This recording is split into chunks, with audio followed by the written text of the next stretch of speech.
लागे जय श्री राम, जय हनुमान जय जय महाकाल।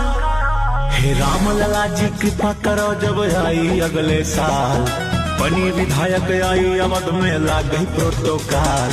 हे रामचंद्र जी कृपा करो, जब आई अगले साल बनी विधायक आई अवध में लाग गई प्रोटोकॉल।